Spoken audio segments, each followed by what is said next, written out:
capability. And China's So not whether bound- we China's withdraw or bound not, at all. they're still going to have that capability. That's correct.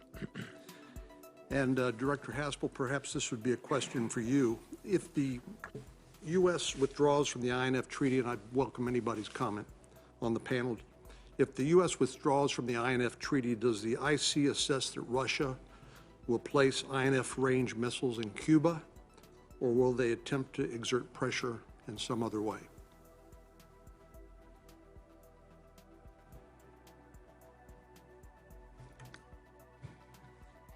Senator, what I can say, and perhaps we can go into more detail this afternoon, is we do see that Russia is very concerned about our decision to withdraw.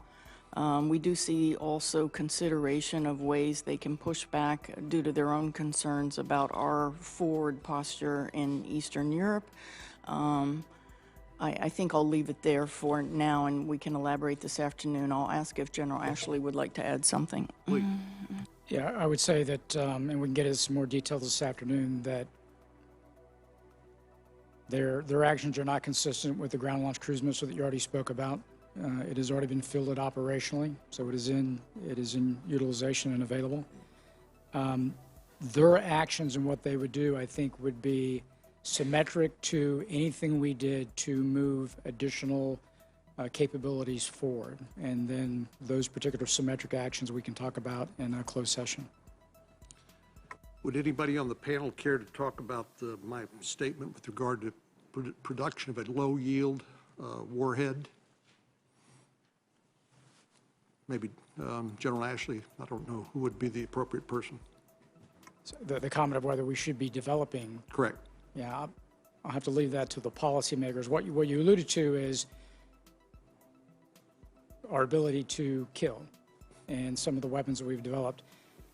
And then the utilization and a strategy that we've heard in the past from the Russians of non-strategic nuclear weapons and whether or not a rational actor would use those kinds of weapons in the field.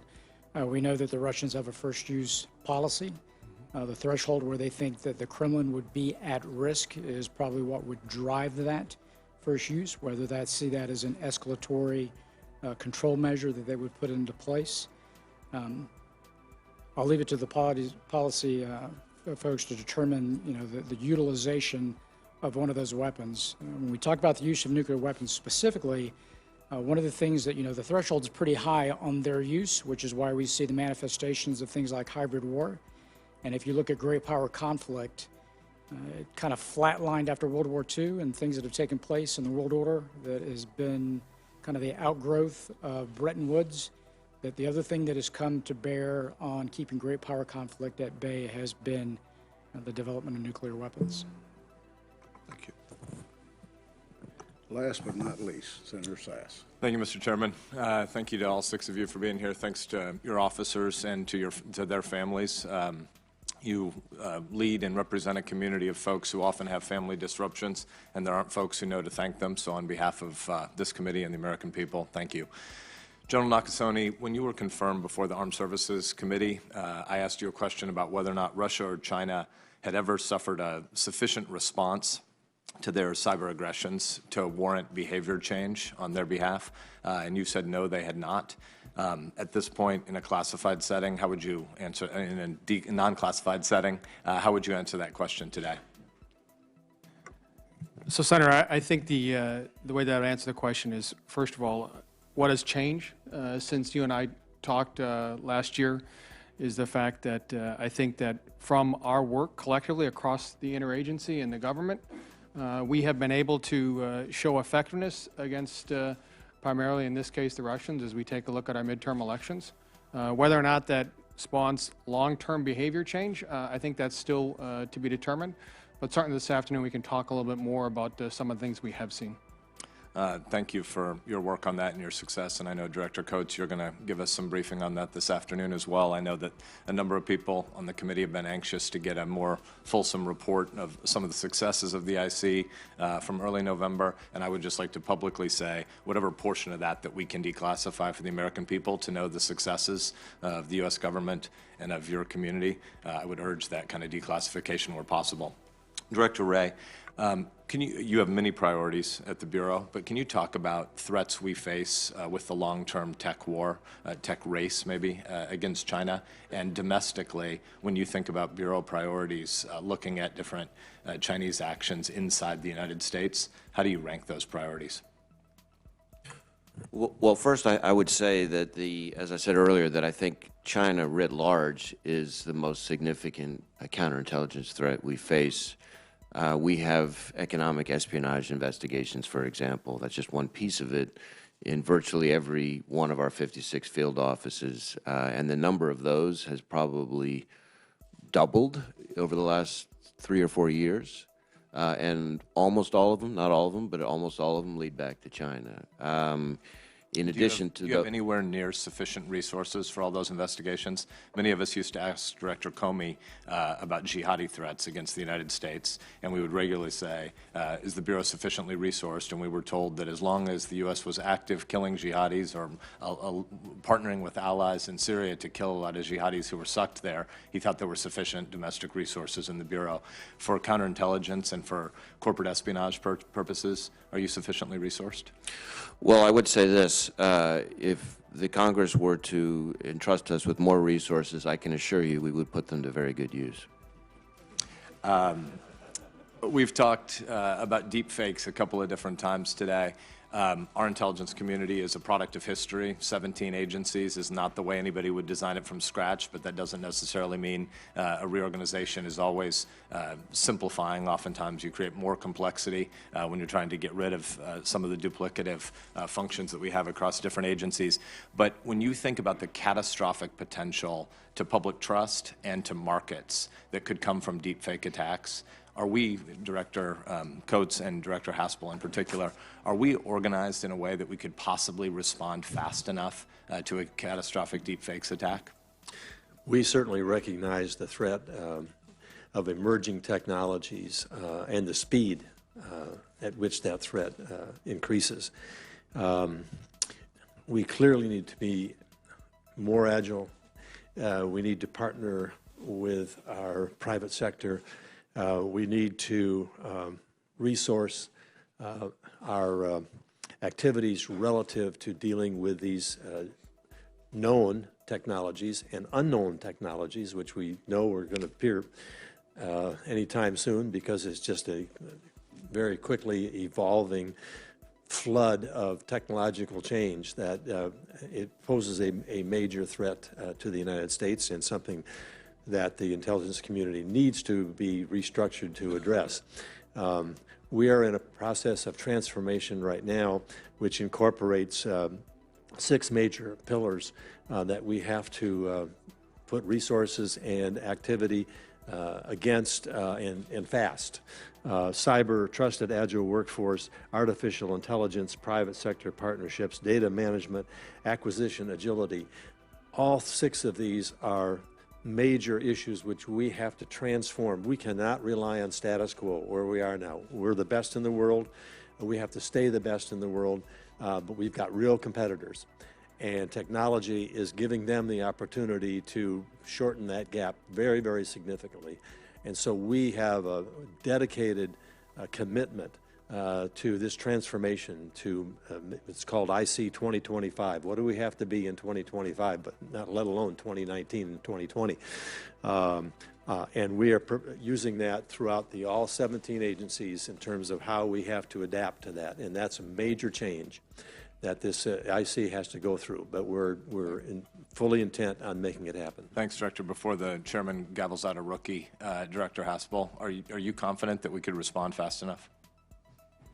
I think Director Coates captured it very well. I would say that while the IC is large and unwieldy in some respects, I don't think in my 34-year career I've seen better coordination or synchronization or collaboration among the agencies to try and stay abreast of the technological challenges.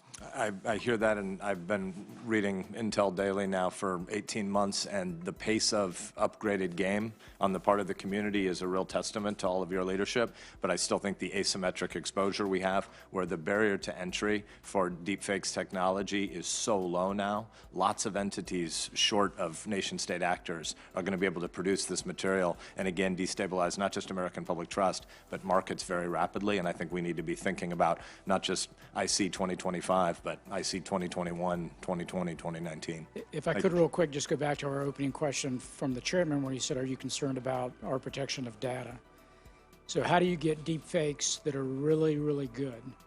Lots of data. That's how you train your algorithms. So it goes back to kind of where we started, the ability to protect that information, to preclude the training of those algorithms to a degree where you cannot tell the difference. And again, our challenge is, how do you build the algorithm to identify the anomaly? Because every deepfake has a flaw. At least now they do. Thanks, General. Thank you, Mr. Chairman. I just want to make one final brief and commend Director Coates on the ongoing efforts to make sure that we get through the backlog on the security clearance reform. Chairman and I have worked on this very hard. We appreciate the progress that have been made. My hope is we can, I think we're about down to about 500,000. I think that's still, we can do much, much better. And my hope would be that particularly any federal employee that might have had some level of a credit dinging due to the shutdown would not be penalized through that security clearance process for, again, actions, quite frankly, that they had no ability to remediate. It was our responsibility. We will continue to operate carefully with you also. You've played a major role in all of this. We have made some progress. It's not fast enough. Shutdown deferred some tasks that we could have accomplished if the process was opened, and hopefully we won't have to go through that again.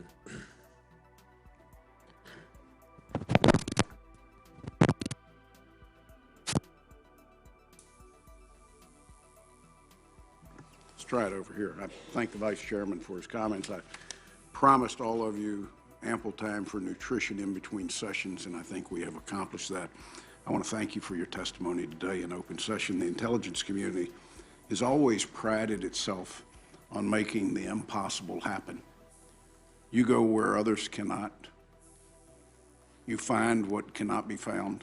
You discover and uncover and create. This committee's been privileged to see behind closed doors some of the truly fantastic innovations that are the products of your drive to accomplish impossible missions.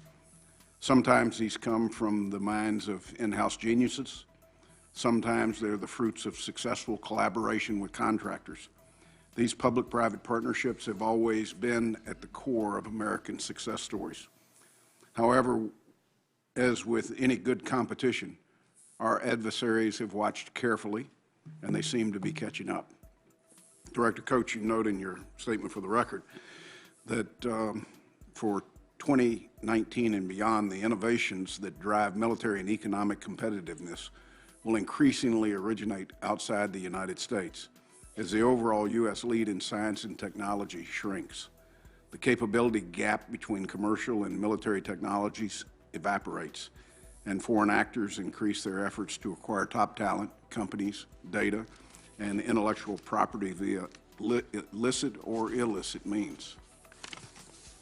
Innovation is a global race, and we must think about how to foster greater innovation at home, mitigate potential risks, and maintain our competitive edge.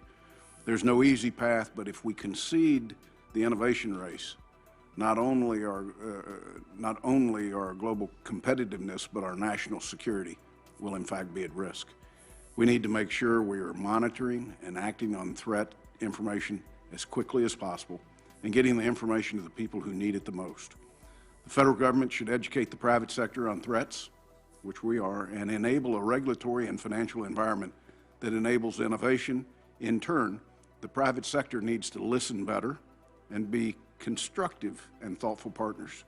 The simple truth is that we need each other, and only through collaboration can we regain in our lead. The architecture of government must change, and our partnerships must grow. In closing, please convey this committee's gratitude to the men and women of the intelligence community for the work that they do on a daily basis. The American people should know that their hard work, dedication, and innovation are crucial to protecting this country and the democratic principles on which we stand. Although the threats we now face are dynamic, varied, and numerous, I'm confident the intelligence community will continue delivering on their mandate to reduce uncertainty in an increasingly uncertain world. With that, this portion of the hearing is adjourned, and we'll gather again at 1 o'clock.